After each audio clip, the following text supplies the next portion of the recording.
Tampa General Hospital and USF Health, Morsani College of Medicine are bringing the power of academic medicine to Palm Beach County and the Treasure Coast. For nearly 2 decades, Tampa General has been ranked as one of the nation's best hospitals. And for over 50 years, Tampa General has been Florida's leading academic health system. Learn more about their growing network of physicians at tgh.org/the Palm Beaches.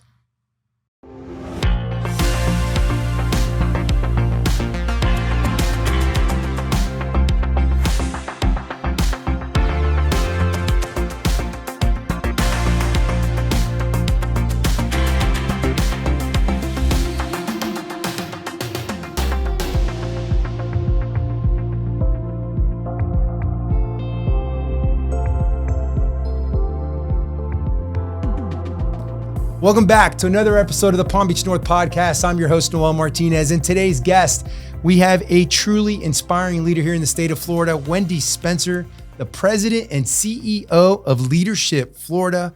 Wendy's an absolute powerhouse in the world of public service and leadership, bringing decades of experience from roles within the Corporation for National and Community Service, the Florida Governor's Commission on Volunteerism, and even spent some time at the White House. So really excited to have her here. Her dedication to connecting and empowering leaders across Florida is absolutely unmatched. Wendy Spencer, welcome to Palm Beach North. Oh, thank you so much, Noel. I have to tell you, driving in here in beautiful Palm Beach North area is just stunning. I hope you understand how lucky you are to live, reside, work, play here. It is gorgeous. I get it. I brag about it all the time, and people think I'm biased because I run the Chamber of Commerce, right? But we live in the best place, in the best state, in the best country in the world. So thank you for saying that, because I really feel that way. Gorgeous, yes. So Leadership Florida, I absolutely love Leadership Florida, right? Anybody that knows me has heard me talk about my experience and what an amazing program it was. I say it all the time. Some of the most amazing human beings I've ever met, I met because of Leadership Florida. So for our listeners and viewers that don't know much about it, talk to us a little bit about it. What is Leadership Florida? Tell me about their programming and some of the experiences there. Well, I love Leadership Florida too, and I'm so happy that you have graduated from our class program and you'll be a member for life, which is wonderful. And I'm also a member of Leadership Florida. I graduated 19 years ago, so a few years ago, and then started this role as president and CEO 7 years ago. But it's kind of a good fit to have a member step into this role because I know what I experienced and I draw upon that. So I always talk to people about what Leadership Florida kind of first is what it's not, because it sounds like it's a full-on leadership development program. While we do some of that, that is not the full-on purpose. I would say the balance is about 80-20, 80% learning about Florida, different sectors of Florida, different issues facing Florida and our country, and 20% leadership development, helping you become a better leader, a better community person, a better citizen. So I split it up a little bit there because people do confuse that. It is an invitation program, so you have to apply to get in any of our programs. We run 4 different programs. 3 we run every year. One is for CEOs or C-suite individuals over the age of 40 years and up.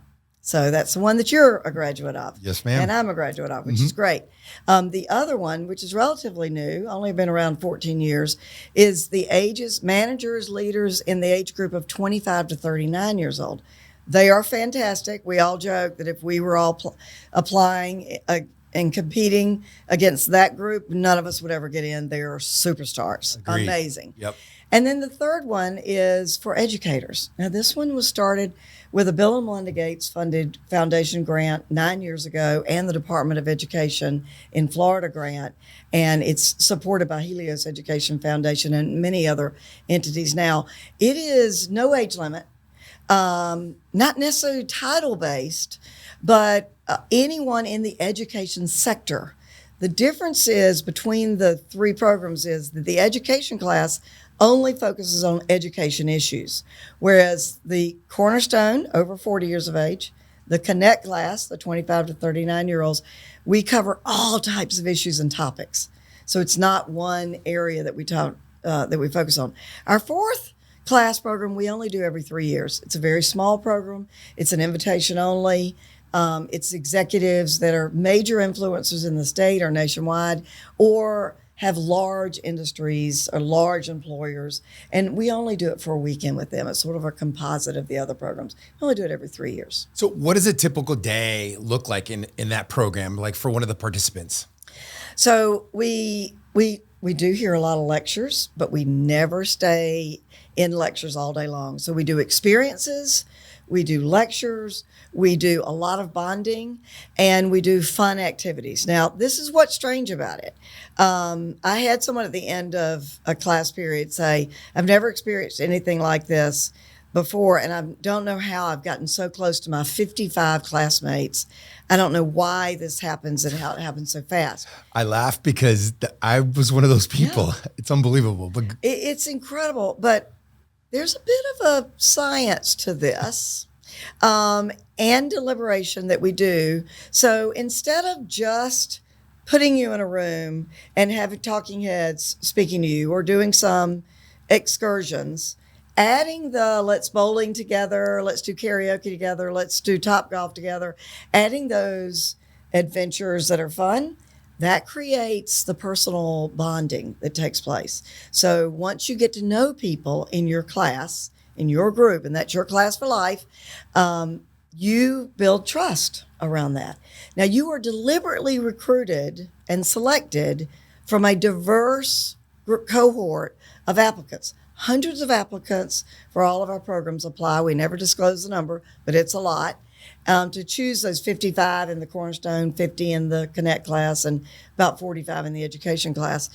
But we try to look like the state of Florida when we're doing that selection process. So I call it the GROG, G-R-O-G. We try to have diverse gender, usually 50-50 if we can. Not that hard to do now. Was hard to do 30 years ago. Not as many women in leadership roles. Today, not really hard to do. Don't even have to really try that hard. Lots of women in leadership roles now, thank goodness. R is race. We try to look like the state of Florida in these programs. We try to balance it and look like, not the whole country, but what the state of Florida looks like and the makeup of state of Florida by race. O is for occupation, big diversity in occupation. I literally can build a class of nonprofits or a class of lawyers. That would be an association of lawyers or nonprofits, not of Leadership Florida throughout the state. So we built agriculture, judicial, electeds, private sector, healthcare, legal, insurance, entrepreneurs, mechanical. I mean, whatever it is, we try to make a good blend of occupations and bring them all together. The commonality is they're all pretty much in the C-suite for that Cornerstone class, or they're managers in that under 40 class. And then the last G is geography. So we try to have a balance. We divide the state in 9 different regions, and we try to have a balance based on the population. It's more art than science. We don't meet it completely, but like Miami, the north side section, Tallahassee, Broad is probably going to have more class members than, say, just Naples does. Yep. Smaller community, or Sarasota. Mm-hmm. So in Tampa and Orlando, pretty large. Jacksonville, pretty good. So that GROG is our diversity. So let's talk a little bit about your background. We'll get back into Leadership Florida here in a little bit, but you've had an impressive career in public service. You've done so much. I'm curious, like, what first inspired you to get into that? Well, I'm from a small town in South Georgia, and I always, from a Girl Scout, always loved service and taking care of neighbors. And just when you're raised in a small town, you sort of do a little bit of everything, and you do take care of one another. So I kind of started with that foundation, faith-based and others, that gives you that want to do something bigger than yourself, do something to help your community. And I sort of followed that path, but I'm not one of those. I'm not going to lie to you. I'm not one of those that set out like, I'm going to have a job, working for a president one day. I'm going to work for 3 different governors one day. That was never on my radar. What was on my radar is whatever opportunity is given to me today, I'm going to work hard at that opportunity. I'm going to set goals, and I have a little trick to that as well. And I'm going to set goals, and I'm going to do everything in front of me really well and work as hard as I can. Because of that, opportunities came to me throughout my life. I'm in my 42nd year now in my career, and almost every opportunity I ever had was someone witnessing me and said, "Hey, I've observed you in this role. Would you be interested in doing this?" Whatever that is. So, a lot of people have these goals, and they at a young age or out of college, and they say, "I want to be this one day." That wasn't for me. It was work hard, what's right in front of you. And it worked out. So you mentioned it a little bit. You've worked for presidents and governors. You had the opportunity to serve President Bush, Governor Jeb Bush. What kind of experiences affect or have affected your leadership style? Or what kind of influence have they had on you? Well, I think, when you're representing a governor or a president of the United States, you have to be your authentic self, and you have to be true to yourself. You have to be a great spokesperson. You have to know your subject. You have to sell whatever that, you are working for. I've ran the state park system. I've been head of the governor's volunteer, ism for the state, which also led me to be in charge of all volunteer donations for disasters during 2004 and 5. That was the largest set of storms this state has ever faced to that time. And that was when I was serving Governor Bush. When I served President Obama, which is very interesting because I'm a very bipartisan person. I've worked with Republicans and Democrats. I was in charge of the Corporation for National and Community Service. That's AmeriCorps, Vista, Senior Corps, Foster Grandparents, Senior Companions, all of those brands you probably know. At the time, there were about 500,000 volunteers and national service under my watch in all 50 states. And that job offer came from leading the same thing in Florida. So you can imagine my surprise. I'm working for 3 Republican governors and Governor Rick Scott at the time, leading the Commission on Volunteerism and National Service, AmeriCorps for Florida. And the White House called and said, "We'd like to know if you'd be interested in running this for the country."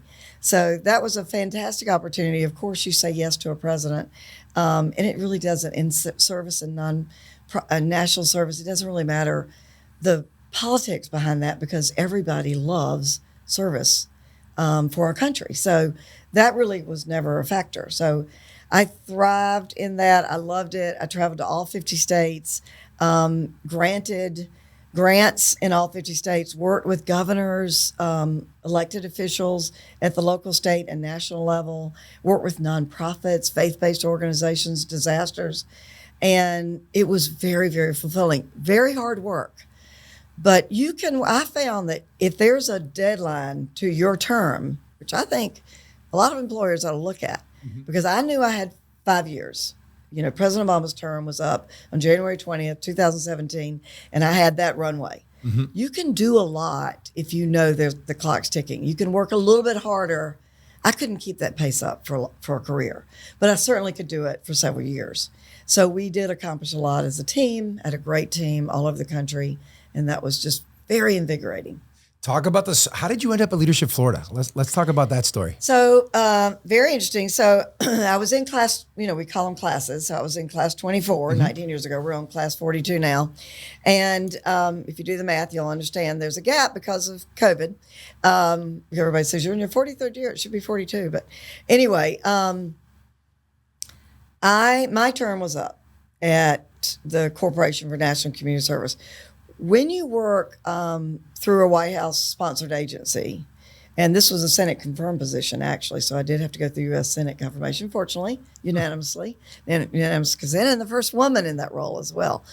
But when you do that, everyone knows your term is up. So you have a bit of a good target on your back. So you do get contacted by a lot of national organizations. And Leadership Florida's previous director was retiring after 27 years. And her name was Wendy too, wasn't it? Her name was Wendy, a blonde from the South. So I don't know, they limited the criteria. But Leadership Florida contacted me and said, "We know your term is about to be up. It just happens to coincide with the retirement of our current leader." And of course I knew Wendy because she was the CEO when I was there. "And would you be interested?" And I had several other opportunities, but I said, wow, this is in my hometown of Tallahassee. I get to return back from DC to go home, lead something I love. And because I had been a member, I brought that perspective. Not only had I been a member, I had been an alum. We don't really call our members alum. We call them members once you graduate. But so I experienced it from two viewpoints, in the class and then post class. So I love the opportunity, and that was 7 years ago, and I just, it's fabulous. Yeah, you're doing a great job. Thank you. You really, really are. You've really elevated the organization, and it's grown so much since you took over. Let's talk a little bit about mentors, right? We all have mentors at some point, and you've worked with some amazing people, and I'm sure you've met even more amazing people. Is there anyone that really sticks out that has really made a huge influence on you? So I get this question asked a lot because a lot of young women want to know, how can they be like me? How can they take their path similar? What is the advice? Mine's a little more simple than you think. I believe that writing is very important, and you have to write in everything you do. I mean, even your basic email communications, when you're asking for money or you're pitching a new initiative or you're talking to your board or your constituents, you have to be able to articulate effectively through writing. No amount of AI and all of these things are going to take over that. You've got to have the concepts together to do that. And the person that taught me the foundation of writing was a teacher named Lynn Stowers in Thomasville, Georgia. She just retired 56 years this year from teaching. I don't know why they let her retire. I think that's a shame, 56 years. But anyway, she gave me the foundation. I had another early employer when I was a teenager that was funny. So I keep humor in everything I do. Oh, yeah, you do. Her name was Wink, of all things. She's my mother's best friend. And I worked for her in a little shop. So she taught me the value of humor, which I use in everything I do. I think it's a great way to break the ice. But the rest of the influencers to me have been, I'm a great observer. So I just watch leaders. So there's not one, there's many. I mean, yes, of course, Jeb Bush. I served 5 of his 8 years. He was a phenomenal person to observe and just take nuggets from. But even President George W. Bush, President Obama, all of these individuals, if you observe them, pull from them, draw from them, apply it to your own personality, it can be a winning combination. That's good. That's a great answer to that question. I love it. Let's jump back to Leadership Florida a little bit. What do you see are some of the biggest challenges facing Florida today? And how is Leadership Florida addressing those challenges? So in Leadership Florida, the way it works is we do not promote issues. Now, a lot of people want us, your Leadership Florida, can't you get your membership to get behind this or get behind this cause or be a spokesperson for solving this problem? This happens. I'm confronted with this every week. Can't you get behind this, Wendy? Why aren't you doing this? We polled our membership years ago, and we asked our members, name or how many organizations are you affiliated with? You give money to, you advocate for, you volunteer for, you serve on the board, or you are a staff of. It was 5,000. Oh, yeah, I bet. How could we ever choose one entity without irritating the others? And a lot of our members are actually employed by causes. So we made a decision years ago never to get behind one cause because it would be very dangerous and we'd never be able to satisfy everyone. But there is one sector that 9 years ago, Leadership Florida decided to lift up. And you asked me about what's most important? Education. So 9 years ago, the board of directors decided when they created the education class program to set aside education as a priority, that it was important that Florida have a strong education base and offer great opportunities for our youth and adult learning and early learning, all of the learning opportunities and lifelong learning, because that builds a stronger base for everything in Florida, everything. And when you think about it, it really does. It's the one thing that can help you lift up everything, all the problems in Florida. We don't get into policy, But we have an education program. We encourage our members around the state to hold events that address education. Or, like recently, one of our regions in the state invited the 3 area school superintendents for a fireside chat. Now, that's a really good thing, just to hear from them. What are your priorities? What are you doing? How do you collaborate together? What's important? What are your priorities for the year? What are you working on? What do you need funding for? Just all of those kinds of questions. We're not getting behind anything, but we're learning as citizens about what's important. So that plus the education class is our really only issue-based priority. But we present all types of topics that you experience through your class, whether it's transportation, history of Florida, the environment, sea level rise. I mean, you name it, the judicial system. We do fireside chats with, Supreme Court Chief Justice. Who gets to do that? Yeah, who gets to do that? We do. That's awesome. So we do this by lectures. We do it by getting people out in the field. We get on Florida's rivers, Florida's roadways, we've done a police escorted tour of the Miami port. Very exciting to see how that operates. So all these kinds of experiences teaches our leaders about Florida that they may not have known. One of my coolest experiences was doing the controlled burn. That was a blast. Like, I've never thought I've ever have an opportunity to do that. And I remember most of my classmates, the members, just running around with this little can lighting up fire. It was like a little kid. It was something that there's no other organization out there doing stuff like that. It was really cool. The holidays can be a festive time, but for many of us, they can be extremely stressful. That's why it's important to strategize and practice some simple self-care habits to keep yourself physically and mentally healthy. For example, maintaining a healthy sleep schedule, getting regular exercise, and avoiding excessive alcohol and sugar are all great habits to start with. It can also be easy to get overscheduled and overwhelmed. Remember, it's okay to say no to things that may stop you from sticking to your own healthy habits.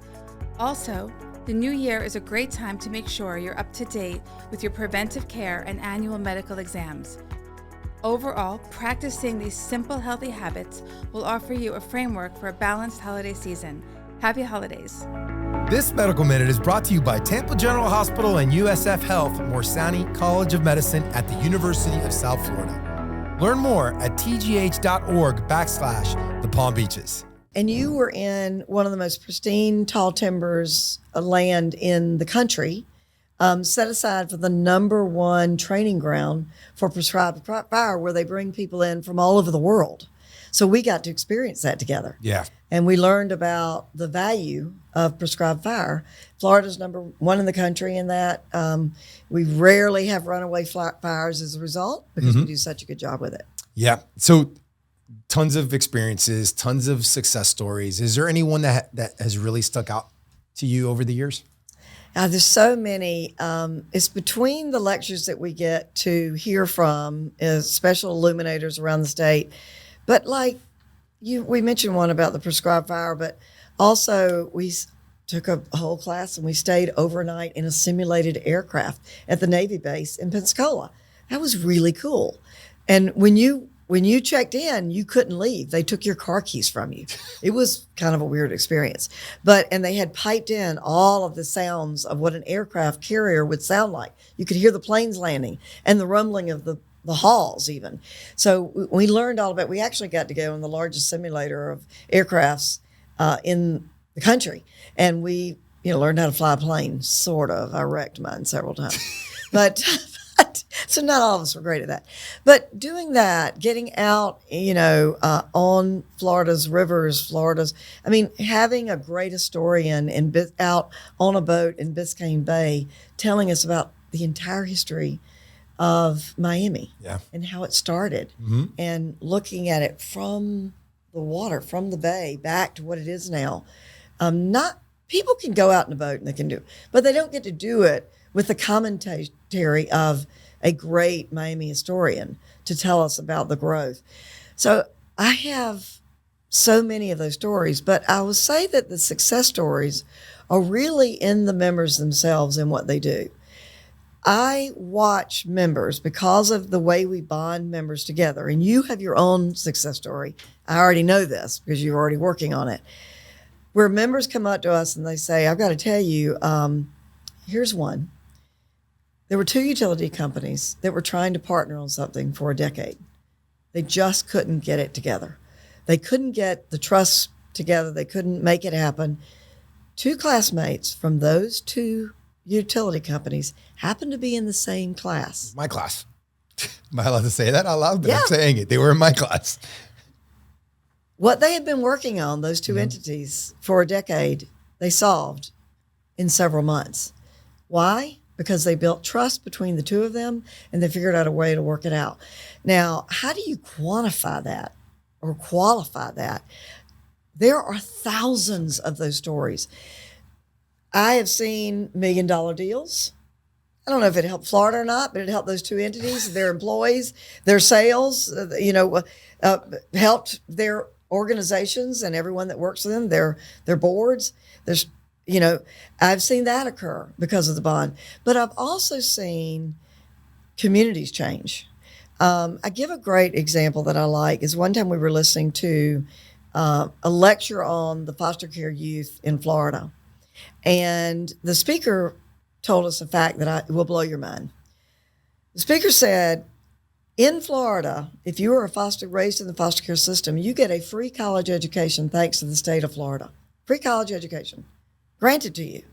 However, less than 2% of Florida's youth in foster care youth take Florida up on that offer. Yeah. Someone in the class stood up and said, this is preposterous. I'm the mayor of my town. I'm going to go back to my town. I'm going to bring together all the foster care youth community-based organizations. And I'm going to say, can we identify our foster care youth, work together, make sure that they know how to access and get into college, whether it's a technical trade or, a 2-year college or a 4-year college or whatever. Can we help them? Because the reason that only 2% get in is because they don't know how to navigate it. That's one example, Noel, of hundreds, if not 1,000, of things that we learn in the classroom setting, if you will. And then as individuals, we say, go and take this to whatever you want. Do with this information whatever you want to do. We're not going to initiate it. We want you to do it. You're all luminaries. You're all influencers.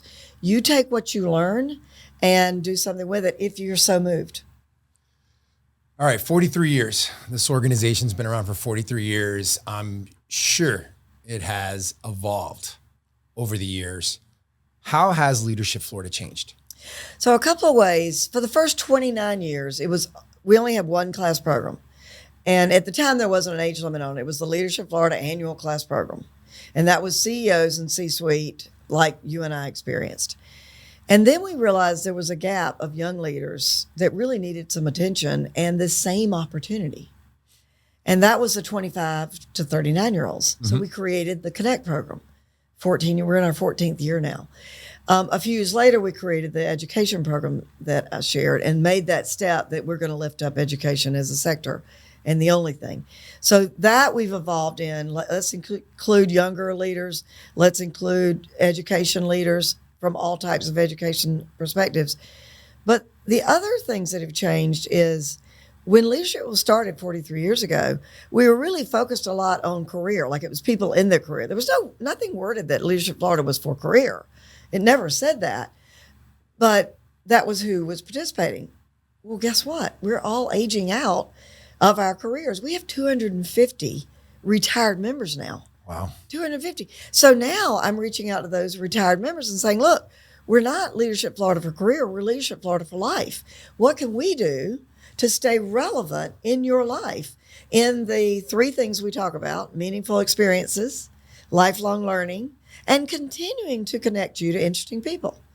Because just because you turn 65 or 70, those 3 things are still generally important to you. You want meaningful experiences, maybe more now than ever because you've got time and you've got the resources and you're not still raising a family and have, those responsibilities.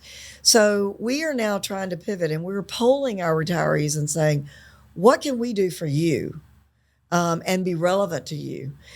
Trips are important. We're doing more trips because that's something that our retired members, but so can all our members. But what I do see on our trips, and we're doing international trips, stateside trips, we just got back from Portugal on a river cruise. It looked fabulous. Awesome. It looked amazing. We had almost 60 Leadership Florida members on a ship that only holds 100.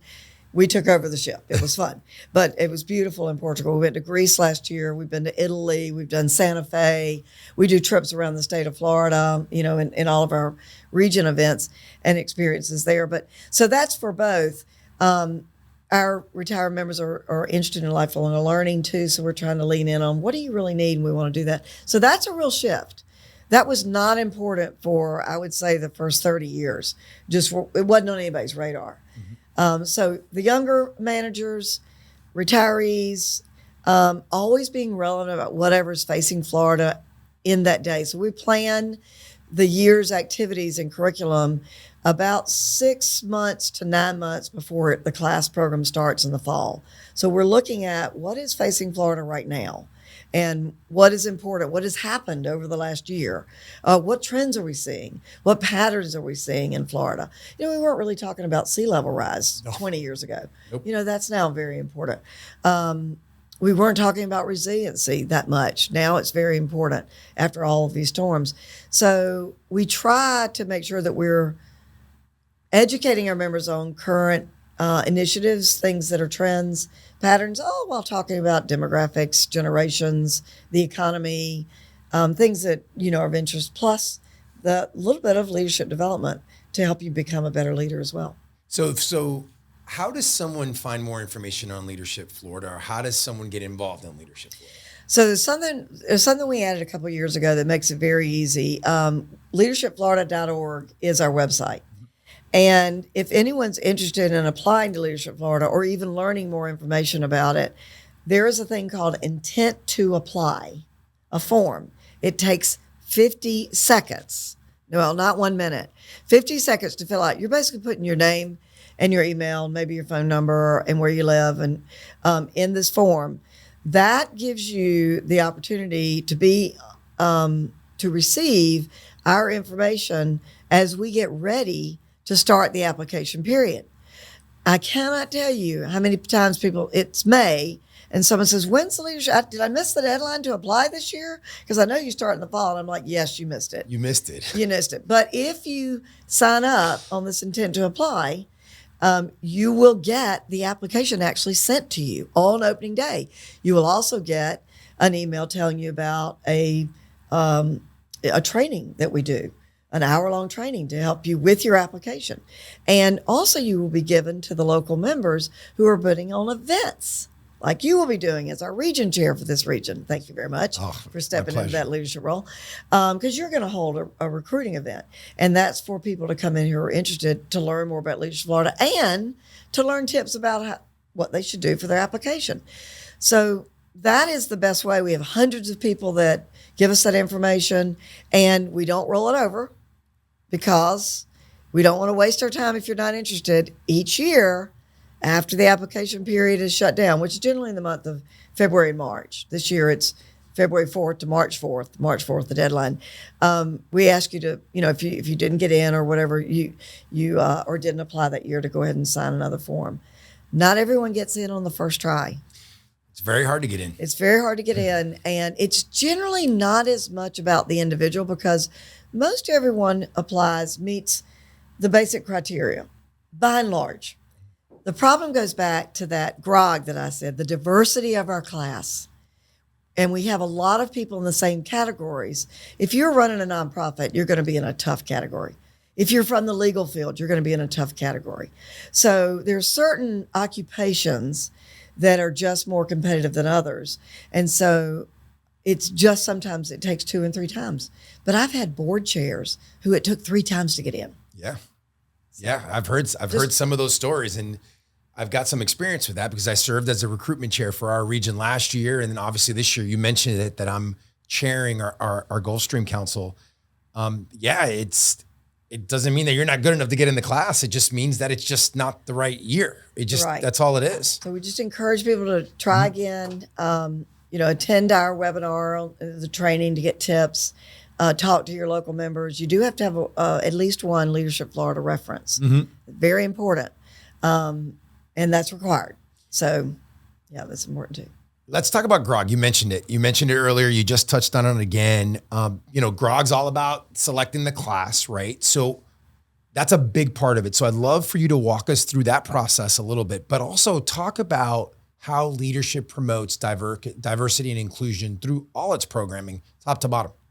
Well, I think if you truly want to be a diverse organization, you have to work at it. You don't just sit back and just let things happen. It doesn't happen by mistake. It doesn't. Yeah. You have to work on it. We have to be purposeful about people we're choosing from all walks of life, which is going to strengthen your organization because you're going to have many voices from a variety of opinions, a variety of backgrounds. It is healthy. And I include diversity, everything, race, gender, age is important. Yeah. As well. Occupation, where you're from, what your background is. All of these things are so important. And if you're not purposeful, it won't happen. And we actually have an award, the Equity Award, where we award organizations who are being very purposeful about being inclusive. And I think the days of just sitting back and, come what may is over. We have, as leaders, we must be purposeful and deliberate and inclusive. Let's get back into leadership and let's talk a little bit about leadership skills. With the challenges that we are facing as a state, what leadership skills do you think are most essential to us here in Florida? Well, I think I try to teach myself to be a little more patient. There's a flaw. I'll just announce it with you. I'll raise my hand. Me too. I am really bad at that. Be patient. But I think we have to be, and I mentioned it earlier, you have to be your authentic self. Be who you are all the time, in your home and outside. When you try to be someone else, people notice. And you can't follow a leader who is not authentic. And you have to be a good listener. You can't always be the one talking in the room. You can't be the one that takes over the meeting.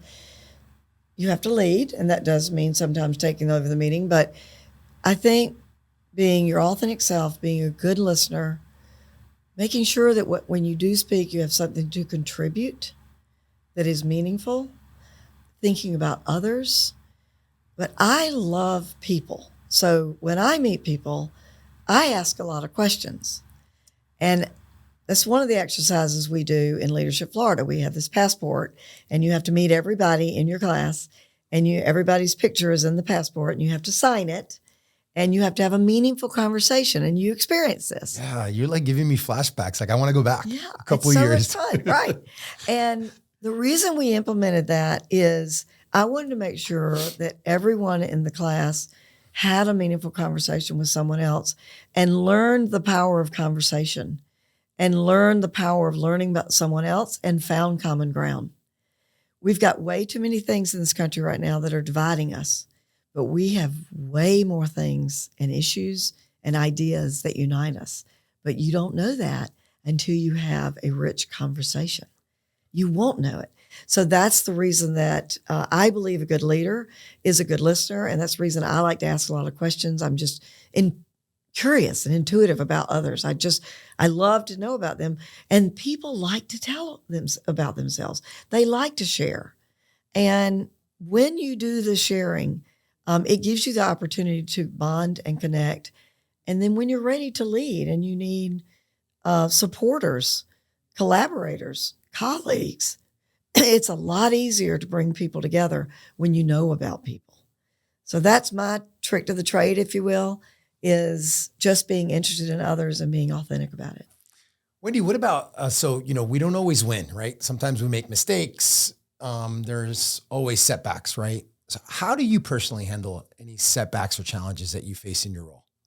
I think admitting when you're wrong is important. It happens. Just say it. Like, And also apologizing if you've ever offended anyone. That's important too, because communication is very important. And sometimes if you make a mistake or you say something that someone has hurt someone's feelings, it probably likely wasn't your intention, but the words that came out of your mouth confused someone or upset someone. So I think it's important quickly to go right back to the source and say, I feel like maybe I didn't come across correctly. I apologize for that. And I hope I can make that up and maybe explain myself a little bit better or grow from listening to you. And so apologizing, admitting your mistakes, growing from them. You know, when I'm working with teammates, everybody makes mistakes, but learn from it.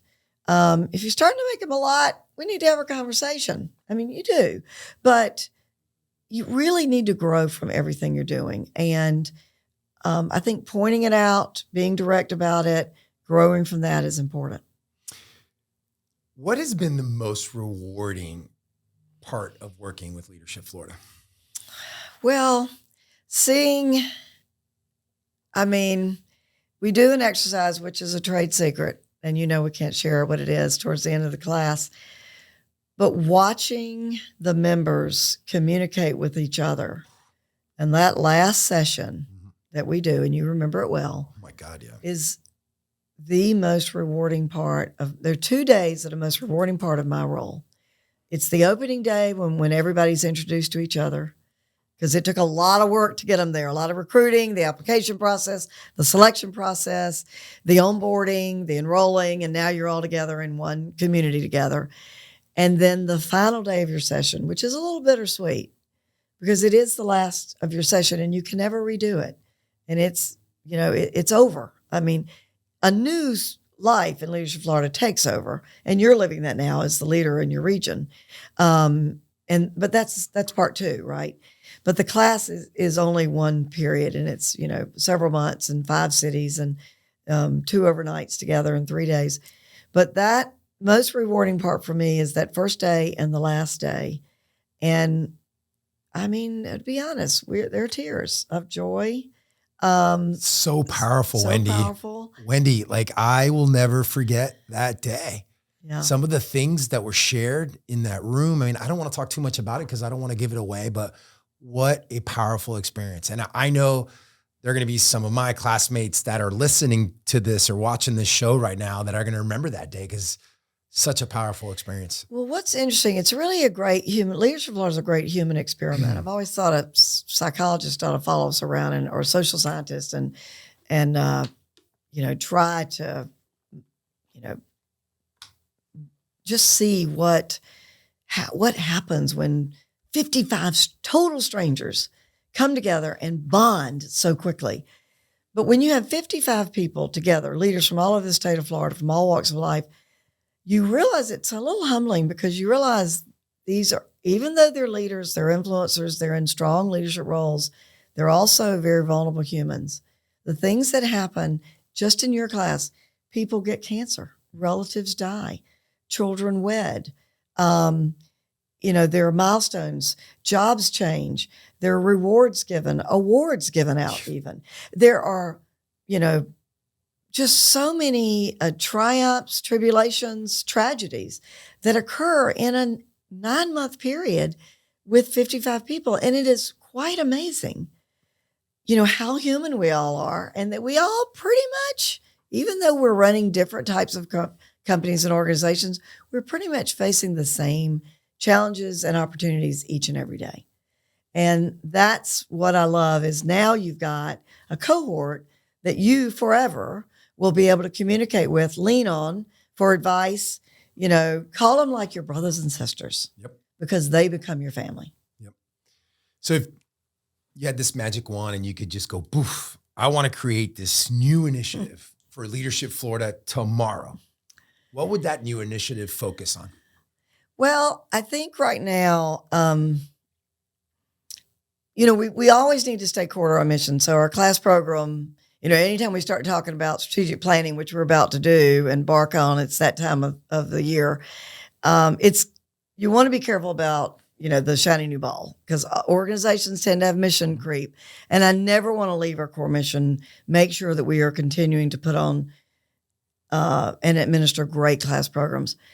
I will say, after experiencing, so many of us have experienced these last storms, that continuing to build a stronger, more resilient Florida should be very much high priority for all of us, because we have witnessed how it has affected our home life, our work life, visitors' lives, our play life, our ability to get out and enjoy our weekends.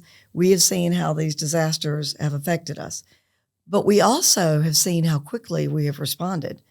Our power companies are restoring power faster than ever. Hats off to them. We're building better than we used to, thank goodness. But all of this affects our workforce, our employees, our communities, strong and large and small. And so I think we as leaders need to be, internally, when I say that, focused on your own neighborhood, your own community, on how you can take part in being more resilient, because we have a great state. We have the most fabulous state in the nation, and I want to keep it that way. And there are great practices that are going on that we can continue to build on. So I don't know that I want to create a new initiative, but that's top of mind right now after what we've just been through. But there's a lot of success stories too. Yeah, makes sense. So I've got a few more questions here. We got to start to wrap things up here, because I could be with you all day. But there's a few that I want to squeeze in. Talk to me about leadership, right? If there's one piece of advice on leadership that you could leave us with, or the importance of leadership, what would that be? Well, the importance of leadership is key, but people view it differently. People think when you say the word leader, that's an elected official or it's the CEO of an organization that has large responsibilities and are high profile. I disagree. I think every single individual is a leader, and they need to learn leadership tools in their own lives, whether it's running their family, doing their job well, participating in their house of faith, volunteering, building their community, whatever they choose to do, or several of those, they are all leaders, and that is all in them. But what you have to do is choose the things that you are passionate about. I'm going to use you as an example, Noel. You have put together a group of 10 leaders to administer the programming for this region in the Palm Beach area for Leadership Florida. You've chosen 9 additional leaders to do this. But one of the things you did is you focused on their strengths. You found out what they were passionate about. Leaders will fail if they're put in a role if something they do not like, they don't do well, they have no interest in, or they're not passionate about. All of those things.